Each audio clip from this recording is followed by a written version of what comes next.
فرمایا کہ میں نہ نبی ہوں نہ رسول ہوں، میں ایک عارف ہوں، نہ نبوت کا رسالہ ہے، نہ وہ دعویٰ ہے، نہ رسالت کا دعویٰ ہے، میں نہ محجوب بھی نہیں ہوں، بلکہ میں ایک عارف ہوں۔ عارف کی ایک مناسبت ہے کس کے درمیان؟ خود پیغمبر اکرم صلی اللہ علیہ وآلہ وسلم کی عین ثابت اور میری عین ثابت کے درمیان ایک مناسبت ہے۔ اس مناسبت سے مجھے یہ چیز القاء ہوئی ہے، جب مجھے وہ القاء ہوئی ہے تو اب جو محجوب ہیں، جن کے آگے پردے ہیں، ان کو میرے اوپر اعتراض کرنے کا کوئی حق حاصل نہیں ہے۔ فرمایا بلا کنی وارث ہوں، لیکن میں بے شک وارث ہوں، میں وارث رسول اللہ صلی اللہ علیہ وآلہ وسلم ہوں۔ اچھا، اب وارث کیا کرتا ہے؟ کہتے ہیں وارث اپنے موروث سے، جس کی طرف سے وارث بنا ہے، اسی چیز کا حقدار ہوتا ہے، اسی مال کا جو اس کا حصہ ہوتا ہے۔ دیکھیں، اگر باپ مر جاتا ہے تو بیٹے اگر زندہ ہے تو بیٹے کو اپنے مطابق حق ملے گا۔ 2 بیٹے ہیں تو 2 کے حساب سے اسے ملے گا، 7 بیٹیاں ہیں تو اس اعتبار سے ملے گا، اگر وہ اکیلا ہے تو اس اعتبار سے اسے وہ وراثت ملے گی۔ تو وارث جو بنتا ہے کسی کا، تو وہ اموال میں جتنا اس کا سہمیہ بنتا ہے وہی کچھ اسے وہ اخذ کرتا ہے۔ اور فرماتے ہیں کہ انبیاء کا جو مال ہے وہ علوم الہیہ ہیں، وہ انبیاء چونکہ علوم الہیہ کے وارث ہوتے ہیں، وہ مقامات، مکاشفات، تجلیات کے وارث ہوتے ہیں، تو لہذا یہ علوم الہیہ یہ منتقل کرتے ہیں، تو ان علوم الہیہ کا وارث میں ہوں۔ ولیکنی وارث ہوں، میں ابن عربی وارث ہوں۔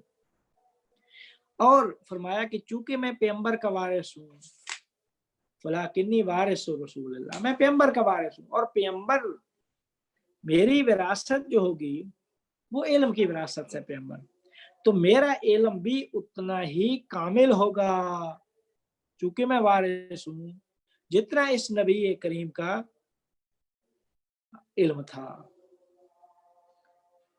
جو وارث دوسرے انبیاء کے تھے، وہ انبیاء چونکہ اکمل نہیں تھے، تو لہٰذا اس نبی کے اعتبار سے وہ ان کو اتنا ہی علم ملتا تھا، اتنا ہی وہ وارث بنتے تھے۔ اور چونکہ میں وارث ہوں پیغمبر اکرم صلی اللہ علیہ وآلہ وسلم کا، اور پیغمبر اکمل الانبیاء ہیں، انبیاء میں سے کامل ترین ہے، علم کے لحاظ سے، کشف و شہود، تجلیات کے ہر حوالے سے پیغمبر کامل ہیں، تو لہذا جب پیغمبر اکمل ہیں تو میں پیغمبر کا وارث ہوں، تو میں بھی اکمل ترین وارث ہوں، سارے جو بھی وارث ہیں ان میں سے اکمل ہوں، علم میں، حال میں، مقام میں۔ تو فرماتے ہیں کہ یہ مجھے انبیاء کا وارث، رسول اللہ کا وارث ہوں، ٹھیک ہے۔ تو فرمایا کہ یہ جو نبی کا جو علم ہوتا ہے، نبی کا علم وہ عقل سے کسب نہیں ہوتا، نہ ہی نقل سے اسے حاصل کیا جاتا ہے، بلکہ انبیاء کا جو علم ہے، انبیاء علم کو اخذ کرتے ہیں اللہ سے، اسم اللہ، اور اسم اللہ جامع جمعی اسماء ہے تو معدن الانوار ہے۔ معدن کہتے ہیں ایک معدن ہے، انوار الہیہ کا جو معدن ہے وہ اسم اللہ ہے، منبع سرچشمہ اسرار ہے، ٹھیک ہے۔ تو جب ساری چیزوں کا سرچشمہ یہ ہے تو یہ یہاں نہ یہ عقل سے حاصل ہوتا ہے، نہ ہی نقل سے حاصل ہوتا ہے، یہ کس سے ہوتا ہے؟ یہ کشف و شہود سے حاصل ہوتا ہے، اور ہر آدمی بھی کشف و شہود پہ قادر نہیں ہے، ٹھیک ہے۔ تو جو لوگ کشف و شہود پہ قادر نہیں ہے، ان کا حصہ وراثت کے اعتبار سے پیغمبر، نبوت اور رسالت سے اتنا ہی ہوگا۔ جس طرح وہ مثال دیتے ہیں کیسری صاحب جیسے علماء ظاہر ہیں، مجتہدین ہیں، علماء ہیں، تو وہ ہمیشہ کیا کہتے ہیں، اگر وہ غیبیہ، معنی غیبیہ اور اسرار الہیہ کی سے خبر دیں گے، خبر دینا اور بات ہے اور اسرار الہیہ تک پہنچنا اور بات ہے. تو چونکہ وہ خبر دینے والے لوگ ہیں، ان کو علماء ظاہر کیا جاتا ہے، تو وہ علماء بھی اتنا ہی نبوت اور رسالت سے ان کا جو علم ہے، کیونکہ وراثت جو انہوں نے لی ہے پیغمبر سے، پیغمبر کے وارث ہیں وہ بھی، لیکن ان کی وراثت وہ اکمل نہیں ہے. کیونکہ وہ علماء ظاہر ہیں. اور میں چونکہ عالم باطن عارف ہوں، ابن عربی کہتے ہیں، تو لہذا میں اکمل ہوں اور اکمل وارث میں ہوں پیغمبر کا. ٹھیک ہے. پھر فرمایا کہ وَلِآخِرَتِ حَارِثٌ، لِآخِرَتِ حَارِثٌ وَلَٰكِنِّي وَارِثٌ وَلِآخِرَتِ حَارِثٌ، میں اپنی آخرت کا حارث ہوں. یعنی حارث وہ کہتے ہیں حرث دنیا، کھیتی. میں وہ کھیتی آخرت کا جو کچھ بھی بیج ہوگا میں خود بونے والا، میں خود ہوں. اپنی آخرت کا میں وہ بیج بونے والا میں خود ہوں. کہتے ہیں کہ وہ نہ جنت میں داخل ہونے کا سبب ہے، وہ سبب نہ جنت میں داخل ہے نہ جہنم کا ڈر، بلکہ چونکہ اکمل لوگ کامل ہوں، تو اکمل لوگ اللہ تعالیٰ کی عبادت جنت کے لیے نہیں کرتے، بلکہ ان کی مراد آخرت سے یہ ہوتی ہے کہ فنا حق تعالیٰ سے، فنا فی اللہ سے بقا باللہ کی طرف جاؤں. تو فرمایا وَلِآخِرَتِ حارث کا مطلب یہ ہو گیا کہ میں اپنی حارث، میری آخرت سے مراد وہ کہ میں فنا فی اللہ سے بقا باللہ کی طرف جاؤں. یہ میری آخرت ہے، نہ یہ کہ میری آخرت نہ جنت میں داخل ہونا ہے نہ جہنم کا ڈر ہے، نہ ہی مجھے آخرت کا اجر چاہیے. مجھے صرف اور صرف فنا فی اللہ سے بقا باللہ کی طرف جانا، یہ میری آخرت ہے. فمن اللہ فاسمعوا، جو کچھ اللہ کی طرف سے ہے اس کو، اسرار الہیہ جو کچھ تم ملے ہیں اللہ کی طرف سے ان کو آپ سنیں. ٹھیک ہے. فمن اللہ فاسمعوا لا منی، یہ میری طرف سے نہیں ہے، اللہ کی طرف سے یہ اسرار ہیں، حکم، تو آپ کو سننا چاہیے. میرا اس میں کسی قسم کا تصرف نہیں ہے ان حکم اور اسرار الہیہ میں، بلکہ میں صرف اور صرف مامور ہوں، مجھے امر کیا گیا کہ میں ان کو ابراز ظاہر کروں، آپ کے لیے بیان کروں. وَإِلَى اللَّهِ فَارْجِعُوا، اللہ کی طرف تمہاری بازگشت ہے، بازگشت بھی اللہ کی طرف ہے. تو جو کچھ بھی ہے جو ہے نا وہ یہاں پہ کیسری صاحب فرماتے ہیں کہ تنبیہ کیا ہے انہوں نے من اللہ سے کہ نبی چونکہ مظہر اس میں اللہ ہے تو وہ عامر، اس وجہ سے وہ خود چونکہ اس میں اللہ کا مظہر نبی ہے، تو مجھے نبی نے امر کیا ہے کہ آپ اس کو لے جائیں، لوگوں کو یہ بیان کریں. تو میرا کام فقط اور فقط اظہار کرنا ہے، ظاہر کرنا ہے اس کو، بلکہ کسی قسم کا میرا اس میں تصرف نہیں ہے. وَإِلَى اللَّهِ فَارْجِعُوا، تو اللہ کی طرف سے جو کچھ ہے، فَمِنَ اللَّهِ، یہ اللہ کی طرف سے ہے، آپ سنیں. وَإِلَى اللَّهِ فَارْجِعُوا، اسی اللہ کی طرف ہی تم نے پلٹ کر جانا ہے. فَإِذَا مَا سَمِعْتُمُ مَا آتَيْتُ بِهِ فَاعُوا، جب تم یہ سن لو نا جو کچھ میں نے یہ آپ کو دیا ہے، تو بس پھر اس کی حفاظت کرنا. یعنی جو کچھ میں نے تم کو دیا ہے اللہ کی طرف سے نہ اپنی طرف سے، تو بس تم اس کے معنی کو درک کرنا اور اسرار الہیہ کی تحقیق کی حفاظت کرو. کہ یہ معنی کو در کرو اور پھر ان کی تحقیق، ان اسرار الہیہ کی تحقیق کی حفاظت کرو. یہ حفاظت کرنا تمہارا کام ہے.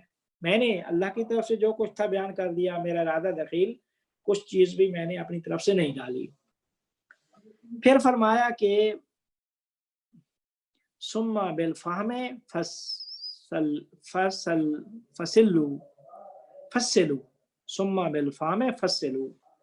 اچھا، جب آپ سمجھ لینا اس کے معنی کو، یعنی فصوص الحکم جو حکمت اسرار ہیں، ان کے معنی کو سمجھ لینا، تو پھر فصلوا پھر تم اس کی تفصیل دینا. یہ تفصیل دینا تمہارا کام ہے. مجمل القول، یہ جو اجمال ہے نا اس میں جو آپ پڑھیں گے، اس کو آپ نے کی تفصیل دینی ہے. یعنی فرمایا کہ میں نے اس میں اصول، عرفانی اصول بیان کر دیے ہیں. اب اصول کلیہ اس کتاب کے اسرار کے جو اصول کلیہ ہیں وہ میں نے آپ کو بیان کر دیے ہیں. آپ جو اس کی فروعات ہیں وہ آپ نے بیان کرنی ہے. کہتے ہیں اجتہاد میں بھی ہوتا کیا ہے، مجتہد کا کیا کام ہوتا ہے کہ آپ کو دین کی طرف سے کلی اصول ملیں. اب آپ اتنے گہرے آپ نے فکر کی وہ ساری جوانب سے کہ جو فروعات ہیں وہ فروعات آپ ان اصول، کلی اصولوں سے نکال سکیں. کلی اصولوں سے فروعات کو نکالنے کا نام اجتہاد ہے. ابن عربی بھی یہی فرما رہے ہیں کہ جب تم سمجھ لو، اس کے معنی کو در کر لو، سمجھ لو فصوص الحکم کے معنی کو، تو پھر تمہارا کام یہ ہے کہ تم پھر اس کی فروعات جو ہے، اس کی یہ کلی اصول ہیں، فروعات اس کے بیان کرنا یہ تمہارا کام ہے. یعنی ان کلی اصولوں سے تمہارا ذہن فروعات کی طرف پڑ جائے. اور جو شخص فروعات کو اصول سے نہیں نکال سکتا وہ اس فن کا عالم بھی نہیں ہوتا، نہ ہی اس کتاب کا عالم ہوگا. دیکھیں، ایک اچھا عالم وہ ہے کسی فن کا کہ جو اسے اس علم کے کلی اصول ملیں، ان کلی اصولوں سے وہ فروعات کو نکالے. یہ اچھے عالم ہونے کی نشانی یہ ہے. ابن عربی اور قیصری بھی یہی فرما رہے ہیں کہ جو شخص علم کے کلی اصولوں سے فروعات کو نہیں نکال سکتا تو وہ اس علم کا عالم نہیں ہوتا اور نہ ہی وہ اس کتاب کا عالم ہوگا. آپ نے اس فصوص الحکم میں کلی اصول بیان کر لیے ہیں، آپ کا کام ہے کہ فروعات نکالنا، یہ آپ کا کام ہے. پھر فرمایا وَجْمَعُوا، پھر تم ان کو جمع بندی کرنا، یعنی نتیجہ نکالنا. پھر جب اصول سے فروعات نکال کے پھر نتیجہ نکال لینا. ثم منوا بہی علی طالبی ہے، جو اس کے پھر طالب ہیں نا، طلب کرنے والے، جو اس کی تلاش میں، ٹھیک ہے، جو اس کی تلاش میں ہیں ان کو عطا کر دو، ان کے اوپر احسان کر دو. ان کو پھر یعنی بغیر کسی عوض اور معاوضے کے تمہیں چاہیے کہ جب فصوص الحکم کو سمجھ لو تو اس کے معنی کو سمجھنے کے بعد اس کے طالب پر احسان یہ کریں کہ اس تلاش کرنے والے کو بھی عطا کر دیں. یعنی اگر فصوص الحکم سمجھ آ گئی تو اب اس کو سمجھنے کے بعد تمہارا کام یہ ہے کہ جو دوسرے لوگ سمجھنا چاہتے ہیں، پڑھنا چاہتے ہیں آپ سے، آپ ان کو بھی پڑھائیں اور فصوص الحکم سے آشنا کریں.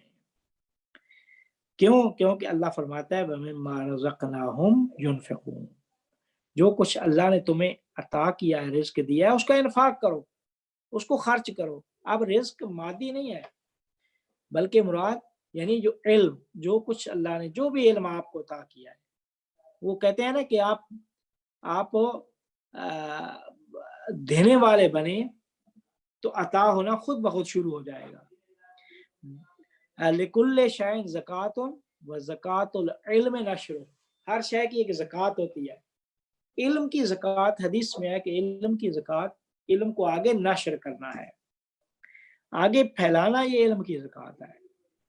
تو اب اگر فصوص الحکم کو پڑھ لیا، سمجھ لیا، تو بغیر معاوضے کے جو تم سے طالب ہیں پڑھنے والے لوگ، ان کو بھی تمہارا کام ہے پڑھائیں۔ کیوں؟ کیونکہ اللہ فرماتا ہے مما رزقناہم ينفقون، جو رزق اللہ نے تمہیں دیا ہے اس کو انفاق خرچ کریں۔ فإن رحمت اللہ قریب من المحسنین، اللہ کی رحمت احسان کرنے والوں کے قریب ہے۔ جو کچھ اللہ نے تمہیں رزق دیا اس میں بخل نہ کریں، بخل سے کام نہ لیں بلکہ سخاوت سے کام لیں۔ سخی کا کیا کام ہوتا ہے کہ جو کچھ اپنے پاس ہے وہ دوسروں کو عطا کرے۔ تو آپ کے پاس جب یہ علم آ جائے کہ فصوص الحکم کو سمجھ لیں، تو پھر سمجھنے کے بعد آپ اس کو آگے جو اس کے طالب ہیں ان تک پہنچا دیں۔ کیتھری نے ایک بات یہاں پہ لکھی ہے کہ منت جو ہے نا قرآن میں، ثم منوا بہ اللہ، کہ آپ منت کریں، احسان، یہ منت دو قسم کی ہے، ایک منت محمودہ ہے اور ایک ہے مذمومہ۔ محمودہ یعنی ایک اچھی منت، محمودہ وہ منت ہے جو قرآن میں اللہ تعالیٰ نے فرمایا بل اللہ یمن علیکم، بلکہ اللہ تمہارے اوپر احسان کرتا ہے کہ ان ہداکم للایمان، کہ تمہیں ایمان کے لیے ہدایت کر دے۔ یہ منت ایک محمودہ منت ہے، اللہ کی طرف سے ہے یہ منت۔ دوسری منت ہے مذمومہ، مذمومہ یعنی ناپسند منت، احسان منت وہ ہے کہ جب آپ کسی پہ احسان کرتے ہیں تو جتلاتے ہیں، فرماتے اس کے بارے میں اللہ فرماتا ہے کہ یا ایھا الذین آمنوا لا تبطلوا صدقاتکم بالمن والعذاب، کہ ایمان والو اپنے صدقات جو کچھ تم نے دیا ہے نا ان کو خراب نہ کرو منت و احسان کر کے، منت و احسان جتلا کے۔ یہ منت مذمومہ ہے، ایک منت محمودہ ہے۔ کہتے ہیں کہ جو منت محمودہ ہے وہ صفت الہیہ ہے، اسی وجہ سے اللہ کو، حق تعالیٰ کو نام دیا گیا ہے المنان کا۔ المنان یعنی احسان، منت کرنے والا، مراد وہ منت محمودہ ہے، یہ ایک صفت الہیہ ہے۔ ٹھیک ہے، آپ فرماتے ہیں کہ پھر آگے ابن عربی فرماتے ہیں کہ حال ہے رحمت اللتی واسعتکم، یہ وہ رحمت ہے کہ یہ رحمت اللتی واسعتکم جو تمہارے اوپر یہ اللہ نے وسیع کیا ہے، رحمت عطا کیا ہے۔ کون سی رحمت ہے؟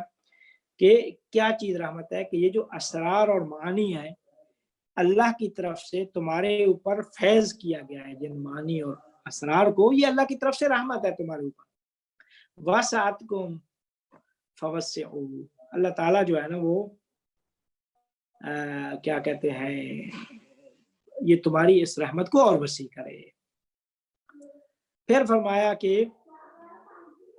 وَمِنَ اللَّهِ أَرْجُو أَنْ أَكُونَ مِمَّنْ أُيِّدَ فَتَعَيَّدْ وَأُيِّدَ وَقُيَّدْ بِالشَّرْعِ الْمُطَهَّرِ الْمُحَمَّدِ فَتَقَيَّدْ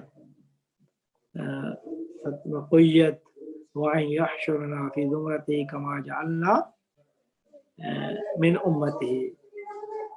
أمته۔ یہ بھی ایک رسول اللہ سے، اب پہلے اللہ سے ادب کرنے کا طریقہ تھا، اب رسول اللہ کی بارگاہ میں ادب کے لیے جو لسان ابن عربی استعمال کر رہے ہیں، زبان استعمال کر رہے ہیں، کہ مجھے یقین ہے ابن عربی کو کہ پیغمبر کو اللہ کی طرف سے تائید الہیہ ہے اور پیغمبر ہی کو شریعت محمدیہ عطا کی گئی ہے، تو مجھے بھی امید ہے کہ مجھے بھی اللہ تعالیٰ پیغمبر کی تائید سے مجھے بھی مؤید کرے اور پیغمبر کی توفیق سے مجھے بھی وہ تائید الہیہ مجھے بھی ان کی وجہ سے مجھے بھی شامل حال ہو، یعنی میں ان میں سے بنوں کہ جو شریعت مطہر محمد صلی اللہ علیہ وآلہ وسلم کے مقید لوگ ہیں، مجھے ان میں قرار دے، مجھے یقین ہے کہ پیغمبر کی ذات ہی وہ ہیں کہ جو اللہ کی طرف سے تائید شدہ ہیں، اور اے پروردگار کہ مجھے بھی مؤید کر اپنی تائید سے پیغمبر کے واسطے سے، مجھے بھی اے پروردگارہ ان میں قرار نہ دے کہ جن بندوں کو تو نے رد کر دیا ہے، بلکہ مجھے اپنی تائید سے مؤید کر دے، مجھے اتنا بنا دے، مجھے اس طرح بنا دے کہ میں تائید الہیہ کو حاصل کرنے والا بلکہ اس کی استعداد اور صلاحیت رکھنے والا بن جاؤں۔ وَمِنَ اللَّهِ أَرْجُو أَنْ أَكُونَ مِمَّنْ أُيِّدَ، میں ان میں سے ہوں کہ جن کی تائید ہوئی ہے، وَقُيِّدَ بِالشَّرْعِ الْمُطَهَّرِ الْمُحَمَّدِيِّ، جن کو شریعت مطہر محمدیہ سے مقید کیا گیا ہے۔ پھر فرمایا کہ کیونکہ ہمارے نبی اکمل العالم ہیں اور سعادت ان کی شریعت کی اتباع کے بغیر سعادت تامہ حاصل نہیں ہو سکتی ہے۔ تو جب سعادت تامہ حاصل نہیں ہو سکتی تو یہ وارث محمدی، یعنی یہ ابن عربی جو وارث محمدی ہے، اس نے طلب کیا ہے کہ یہ ان میں سے ہو کہ جو شریعت پیغمبر کے ساتھ مقید ہے، شریعت کے پابند ہے، شریعت پیغمبر کے جو پابند ہے مجھے بھی ان میں سے قرار دے۔ پھر فرمایا کہ وَأَنْ يَحْشُرَنَا فِي زُمْرَتِهِ، پر مجھے ان کے زمرہ جست کما جعلنا من امتہ، ان یحشرنا کہ وہ ہمیں محشور کر دے فی زمرت محمد صلی اللہ علیہ وآلہ وسلم، پیغمبر کے اعوان و انصار میں قرار دے، جس طرح ہمیں اس نے اس کی امت میں قرار دیا ہے، جس طرح اللہ نے پیغمبر کی امت بنایا ہے ویسے ہی پیغمبر کے اعوان و انصار میں اور پیغمبر کے زمرہ میں قرار دے۔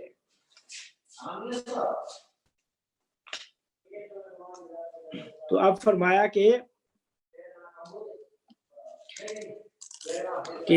پیغمبر کی وہ شریعت ہی اکمل شریعت ہے اور پیغمبر خود اکمل العالم ہے۔ تو اب ان دو چیزوں کا تقاضا یہ ہے کہ میں جو کہ وارث محمدی ہوں تو میں بھی پابند ہوں شریعت محمد کا۔ جب شریعت محمد کا پابند ہوں تو سعادت تامہ بھی اس شریعت کی اتباع سے حاصل ہوتی ہے۔ تو اب جب میں نے سعادت تامہ حاصل کر لی ہے تو اب پروردگارہ ہمیں محشور فرما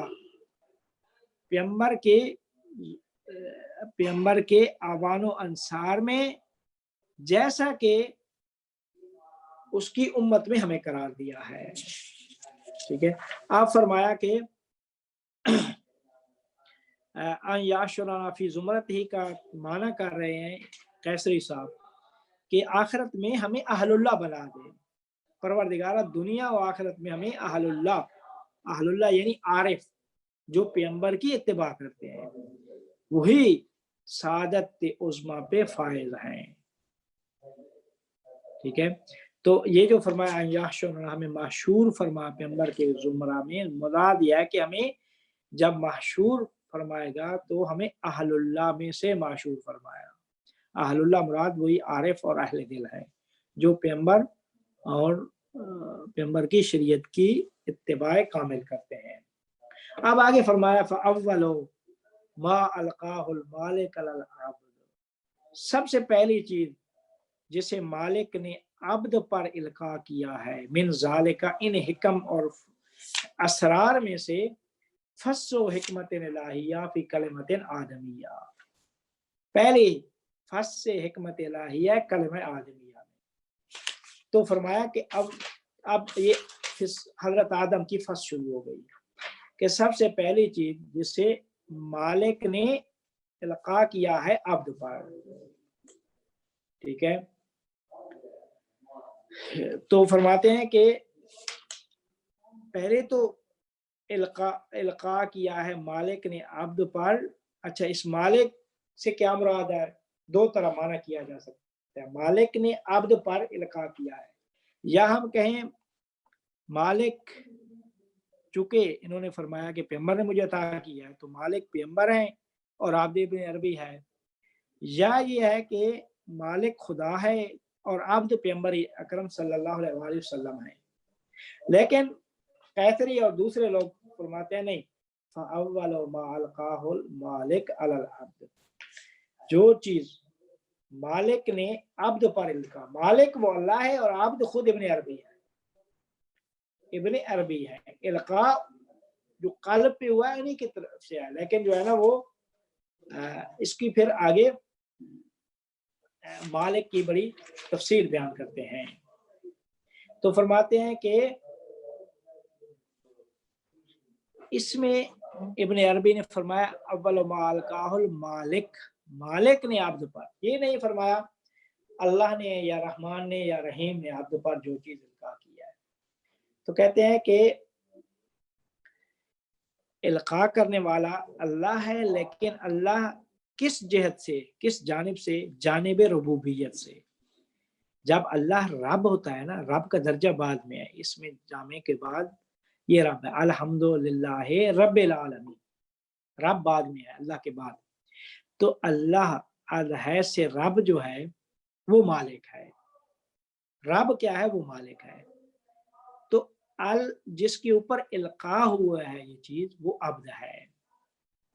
اچھا، القاء جو ہے نا تب ہوتے ہیں یہ معنی جب آپ اس مقام پہ فائز ہوتے ہیں، آپ کے اندر اتنی استعداد و صلاحیت ہوتی ہے کہ آپ ان معنی کو اخذ کر سکیں. تو فرماتے ہیں کہ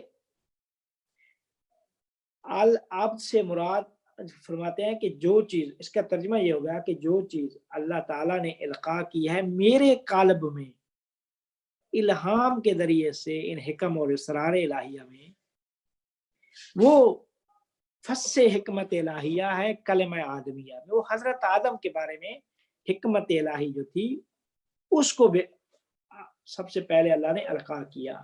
اگرچہ اس کتاب کو عطا کرنے والی ذات وہ ہوور رسول ہے، پیغمبر اکرم صلی اللہ علیہ وآلہ وسلم. ایک معنی یہ ہو گیا کہ جو چیز مالک نے عبد پر القاء کیا ہے، تو فرمایا کہ مالک وہ اللہ ہے، اس نے میرے دل میں الہام کے طریقے سے ان حکم و اسرار الہیہ کو القاء کیا ہے. پہلی حکم الہی اور پھر کلمہ آدمیہ ہے. اگرچہ اس کتاب کو یعنی حکم اور اسرار الہیہ کو مجھے عطا کرنے والے وہ پیغمبر ہیں. کیوں عطا کرنے والے وہ ہیں؟ کیونکہ اس میں جامع اللہ، اس کی عین ثابت جو ہے اور مظہر کامل وہ رسول اعظم ہے، مظہر کامل وہ رسول اعظم ہے. تو اس وجہ سے موتی وہی ہیں، القاء جن کی طرف سے ہوا ہے وہ اللہ ہے، یعنی القاء کرنے والے خدا ہیں. اور چونکہ وہ اللہ کی عین ثابت وہ حقیقت محمدیہ پیغمبر اکرم صلی اللہ علیہ وسلم ہے، تو عطا جو ہے کرنا وہ نہیں کا کام ہے، عطا انہوں نے کیا یہ کتاب. یعنی اس میں جامع اللہ کے جو عین ثابت اور مظہر کامل ہیں وہ پیغمبر اکرم صلی اللہ علیہ وآلہ وسلم ہیں. انہوں نے یہ کتاب مجھے عطا کی ہے، اور جو قلب میں حکم اور اسرار الہیہ کو القاء کرنے والی ذات وہ اللہ ہے. اس میں جامع اللہ. کہتے ہیں کہ مالک سے مراد رسول بھی ہو سکتی ہے کہ اول ما القاہ المالک علی العبد، سب سے پہلے مالک نے عبد پر. مالک سے مراد رسول بھی ہو سکتے ہیں. کیوں؟ کیونکہ رسول ہی وہ ہیں کہ جو اسم اعظم الہیہ کا مظہر کامل ہے، اسم اللہ کا، اور ظاہر و مظہر کے درمیان اتحاد ہے. ظاہر و مظہر آپس میں متحد ہے. اللہ ظاہر ہے، اس کا مظہر رسول ہے. تو رسول کے ظاہر و مظہر کے اتحاد کے حوالے سے ہم کہہ سکتے ہیں کہ مالک وہ رسول اکرم صلی اللہ علیہ وآلہ وسلم ہے، مالک سے مراد. ٹھیک ہے. اچھا، اب اگرچہ پیغمبر کی ذات عبد خدا ہے، رسول خدا ہے، لیکن ابن عربی نے سوء ادب جانا کہ وہ کہے کہ ابن عربی کی طرف سے یہ سوء ادب ہوگا کہ ہم کہیں کہ عبد سے مراد وہ پیغمبر ہیں، اگرچہ پیغمبر عبد خدا ہیں، لیکن یہ جو اول ما القاہ المالک علی العبد ہے، عبد سے مراد پیغمبر نہیں ہو سکتے۔ کیوں نہیں؟ کیونکہ یہ سوء ادب ہوگا، سوء ادب ہوگا، تو اس وجہ سے فرمایا کہ عبد سے مراد وہ خود ابن عربی ہے۔ یہ سوء ادب بنتا ہے کہ ابن عربی کہے کہ سب سے پہلی چیز جو اللہ نے القاء کیا ہے پیغمبر پہ، بھئی پیغمبر پہ اگر القاء کیا ہے تو پیغمبر کی ذات ہی اس کو بہتر جانتی ہے، کسی اور کیا کہنا یہ سوء ادب ہوگا پیغمبر کے حضور میں، پیغمبر کے محضر میں۔ تو اب کہتے ہیں کہ کیسری صاحب اس بات کو ذکر کرتے ہیں کہ یہ جائز نہیں ہے کہ ہم کہیں کہ مالک سے مراد حق ہے اور عبد سے مراد وہ نبی ہے۔ کیوں؟ کیونکہ یہ سوء ادب ہوگا۔ تو فرماتے ہیں کہ سب سے پہلی چیز جو مالک نے عبد کے قلب پر القاء کی ان معانی اور اسرار الہیہ میں سے وہ فص حکمت الہیہ ہے، فص حکمت الہیہ ہے فی کلمہ آدمیہ۔ اچھا، اب فص کی معنی کرتے ہیں کیسری صاحب، اس میں ابن عربی صاحب بھی اس میں کرتے ہیں، کہتے ہیں فص وہ نگینہ، ویسے فص سو شے، وہ شے کا خلاصہ بھی فص ہوتا ہے، لیکن یہاں مراد کہتے ہیں جیسے انگوٹھی ہے نا، وہ جو نگینہ ہوتا ہے کہ جس سے انگوٹھی کو مزین کیا جاتا ہے، عالم جو ہے نگینہ عالم وہ انسان ہے، نگینہ عالم جو ہے وہ انسان ہے۔ تو کہتے ہیں کہ نگینہ خاتم جو ہے اس کو کہا جاتا ہے فص الخاتم، یعنی ما یزین بہی الخاتم، جس سے انگوٹھی مزین ہوتی ہے، تو وہ نگینہ ہے۔ تو اب فرماتے ہیں کہ قیصری صاحب فرماتے ہیں کہ نگینہ کا معنی کرنا وہ بہتر ہے، نگینہ کا معنی خلاصہ بھی ہو سکتا ہے مراد، لیکن یہ جو ابن عربی کی مراد فص و حکمت الہیہ سے مراد وہ نگینہ ہے، یعنی جس سے انگوٹھی مزین ہوتی ہے، جس سے حکمت کو مزین کیا جاتا ہے، حکمت جس سے مزین ہوئی اس کو فص کا نام دیا گیا ہے۔ اب ہم نے پہلے تعریف بیان کر دی تھی کہ حکمت کی تعریف کیا ہے، اس کو پھر قیصری بھی لکھتے ہیں ابن عربی بھی کہ اشیاء جس طرح ہیں ویسے ہی ان کی حقیقت کو جاننا اور ان کے مطابق عمل کرنے کا نام حکمت ہے۔ ٹھیک ہے، تو اب کہتے ہیں کہ فص و حکمت الہیہ، یعنی مراد حکمت الہیہ کی فص سے مراد کہتے ہیں وہ حکمت الہیہ کا محل ہے کہ جو قلب ہے، جو کہ ثابت ہے کلمہ آدمیہ میں۔ فرماتے ہیں کہ ایک چیز انہوں نے یہ بیان کی کہ اگر ہم کہیں کہ نگینہ مراد لیں فص سے، تو اس بنا پر نگینہ یہاں پہ مراد وہ قلب ہوگا، انسان کا جو قلب ہے، دل، جو خاص علوم خاصہ کے ذریعے سے علوم خاصہ اس میں منتقش ہو جاتے ہیں، یعنی علوم خاصہ سے وہ مزین کیا جاتا ہے، دل مزین ہوتا ہے علوم خاصہ سے۔ تو کہتے ہیں کہ نگینہ اگر ہم کہیں کہ فص کا مطلب ما یزین بہی الخاتم، جس سے انگوٹھی مزین ہوتی ہے، وہ ہے دل جو علوم خاصہ سے مزین ہوتا ہے۔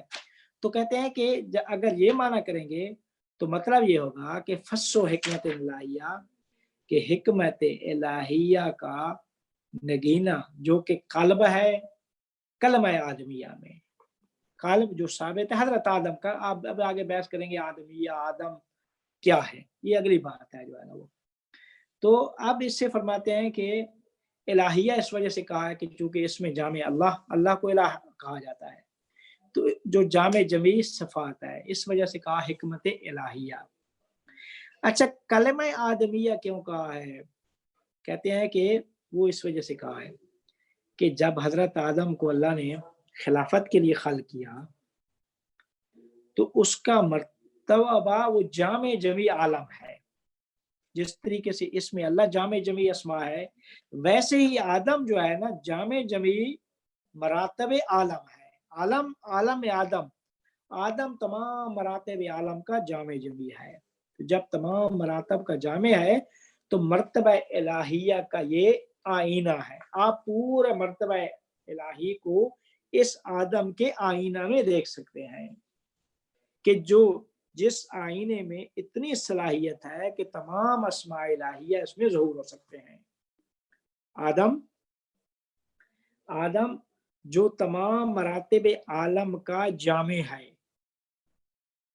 اور مرتبہ الہیہ کا آئینہ ہے کہ آپ اس میں تمام اسماء ظاہر ہونے کی صلاحیت رکھتا ہے کہ اس میں تمام اسماء الہیہ کا ظہور ہو سکتا ہے۔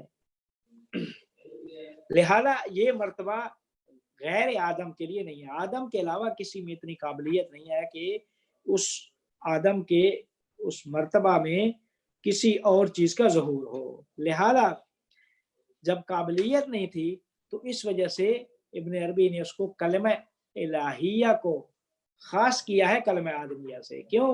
کیونکہ الہ جامع جمی اسما ہے، تو اس جامع جمی کے ساتھ جو مناسبت ہے وہ کلمہ آدمیہ کی ہے۔ اس وجہ سے کہ یہ آدم ہی وہ آئینہ ہے کہ جس میں تمام اس کے اسماء اور صفات کا ظہور ہو سکتا ہے۔ وہ آدم صلاحیت رکھتا ہے کہ اس میں تمام جامع جتنے بھی اسماء و صفات ہیں وہ اس میں ظاہر ہو سکتے ہیں۔ اچھا آخری نقطہ میرے خیال میں وقت بھی ختم ہے، یہ اس کا اینڈ ہے کہ کلمہ آدمیہ سے مراد وہ روح کلی ہے۔ آدم مراد نہیں ہے، وہ روح کلی جو سرچشمہ ہے نوع انسانی کا۔ جیسا کہ حدیث میں بھی ہے کہ فآدم هو النفس الواحدۃ التي خلق منها هذا النوع الانسانی۔ آدم وہ نفس واحدہ ہے کہ جس سے یہ نوع انسانی کو خلق کیا گیا ہے۔ تو اب کلمہ آدمیہ سے مراد وہ روح کلی ہے، وہ روح کلی جو نوع انسانی کا سرچشمہ ہے۔ اور جو یہ حضرت آدم ہے ہمارے ابو البشر جنہوں کہا جاتا ہے، کہتے ہیں وہ اس عالم شہادت میں اس روح کلی اور کلمہ آدمیہ کے سب سے پہلے فرد ہیں، جو کہ اس میں اللہ کا مظہر ہیں۔ ٹھیک ہے جی، تو پس مراد یہ ہو گئی کہ اول فص و حکمت الہیہ، حکمت الہیہ کی فص کلمہ آدمیہ میں۔ الہیہ چونکہ جامع جمی اسم اللہ ہے تو اس کا آئینہ وہ ہو سکتا ہے کہ جو ان جامع جمی صفات کا مظہر ہو، وہ آئینہ ہو، مظہر ہو، وہ آدم ہے، وہ آدمیہ ہے۔ اور وہ آدمیہ کیا؟ وہ روح کلی ہے جو نوع انسانی کا سرچشمہ ہے۔ اب یہ جو حضرت آدم ہمارے ابو البشر آئے ہیں تو یہ اس روح کلی کے سب سے پہلے فرد ہیں اس عالم شہادت میں۔ یہ ہماری بحث تو پہلی وہ فص آدم کی پہلی سطر یہ تھی، فص و حکمت الہیہ فی کلمۃ آدمیہ۔ آگے پھر ہے کہ لما شاء الحق سبحانہ من حیث اسماء الحسنى التي لا يبلغها الاحصاء، کہ کس طریقے سے آدم کی تخلیق ہوئی۔ یہ آگے ابن عربی اگلی اس میں بیان کریں گے کہ کیسے اس مقام واحدیت میں اسماء سے آیان ثابتہ، وجود علمی، وجود عینی، یہ ساری باتیں ان کا آپس میں ارتباط کیا ہے، سارا اس پہلی فصل میں بیان کریں گے۔ یہاں پہ آپ یہاں پہ روکنے جو جانا چاہیں جا سکتے ہیں، کچھ منٹ جو سوال پوچھنا چاہیں وہ پہ روک سکتے ہیں۔ آپ مجھے اجازت میں اگلی میٹنگ میں تو ایمان اللہ۔ جی اگر کوئی سر میرا ایک کوشچن ہے۔ جی اچھا، ایک تو آپ نے یہ کہا کہ ابن عربی کا مقصد جو ہے وہ جنت یا دوزخ کا حصول نہیں، مطلب جنت کا حصول نہیں اور دوزخ سے بچاؤ نہیں، بلکہ ان کی آخرت یہ ہے کہ فنا فی اللہ سے بقا باللہ کی طرف کا سفر. ایک تو اس کا تھوڑا سا بتا دیں، ایکسپلین کر دیں. ساتھ ہی دوسرا کوشچن پوچھ لوں یا پہلے ایک کا جواب دیں گے پھر دوسرا پوچھوں؟ جی میں دو اس کو کوشچن بیان کر دیکھیں کہ وہ کیونکہ وہ حضرت علی علیہ السلام کا ایک قول ہے جس میں وہ فرماتے ہیں کہ الہی ما عبدتک خوفا من نارک ولا طمعا فی جنتک بل وجدتک اہلا لعبادت، کہ میں پروردگار تیری عبادت اس وجہ سے نہیں کرتا کہ مجھے جنت کا لالچ ہے یا جہنم کا خوف ہے، بلکہ میں عبادت اس وجہ سے کرتا ہوں کہ تو عبادت کے اہل پاتا ہوں. تو ابن عربی بھی یہ کہنا چاہ رہے ہیں کہ یہ جو درجہ ہے جنت والا اور جنت میں داخل ہونا یہ کم درجہ ہے. میں چاہ رہا ہوں اس سے بالاتر درجہ فنا فی اللہ سے بقا باللہ کی طرف جانا چاہ رہا ہوں، وہ یہ کہنا چاہ رہے ہیں. جی ٹھیک.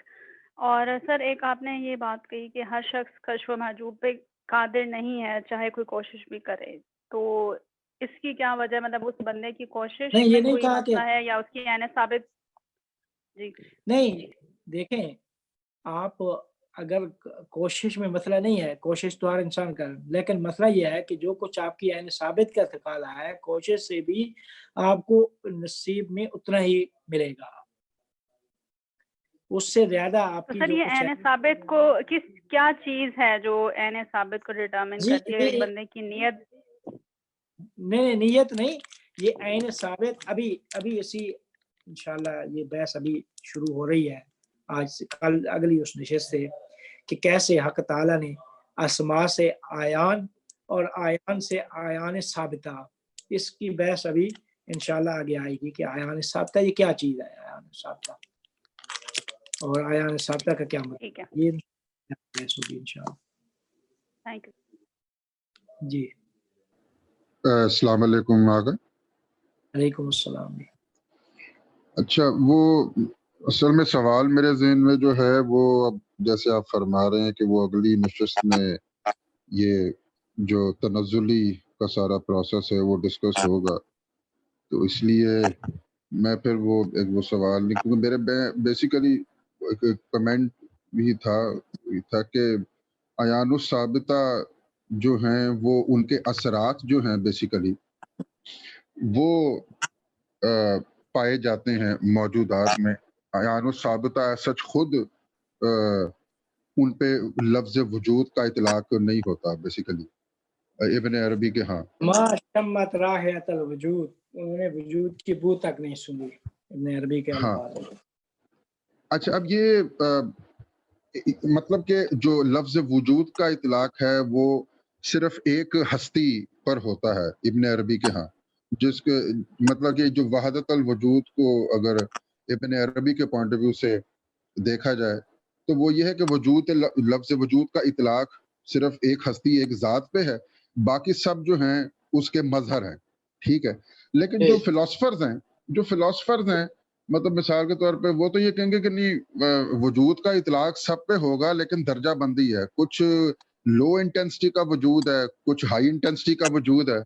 تو یہ اس میں کیا کہتے ہیں جس طرح ڈسکرائب کرتے ہیں یہ پورے عالم ہست کو، یہ صوفیہ میں اور فلاسفرز میں تھوڑا سا فرق نہیں نظر آتا ویسے آپ کو؟ صوفیہ اور فلاسفر میں کچھ فلاسفر میں بہت زیادہ فرق ہے اور ابن ملا صدرہ ان کے قریب ہیں. جی فرق تو ہے. اچھا، ملا صدرہ یہ کہتے ہیں کہ وہ لفظ وجود کا اطلاق ہر شے پر ہوتا ہے لیکن وجود کے مراتب ہیں، مطلب ایک لو انٹینسٹی ہے اور ایک ہائی انٹینسٹی، جبکہ ابن عربی کہہ رہے ہیں کہ نہیں، لفظ وجود کا اطلاق جو ہے وہ صرف ذات خدا پر ہی ہوتا ہے، باقی سب اس کے مظہر ہیں، وہ مراتب کی بات نہیں کریں گے، وہ مظاہر کی بات کریں گے. یہی بیسیکلی فرق ہے نا دونوں. جی ٹھیک. چلے اگلی مرتبہ اگلی نشست میں میرے خیال جب آپ وہ ڈسکشن کریں گے اسماء کی اور عین ثابت کی، پھر اس میں پھر کچھ کوسچنز میں کرنا چاہوں گا. اسماء اور عیان ثابتہ کی بڑی اچھی بحث ہے کہ حق تعالیٰ سے کیسے اسماء سے عیان ثابتہ اور ان میں پیغمبر آدم کی تخلیق کیسے ہوئی جو ہے نا. ہاں، ویسے انٹروڈکٹری آپ کا جو انٹروڈکٹری لیکچر تھا، انٹروڈکٹری لیکچر جو آپ کا تھا اس میں آپ نے شاید یہ فرمایا تھا کہ جو اسماء ہیں وہ مفاہیم ہیں، مفہوم ہیں، اور جو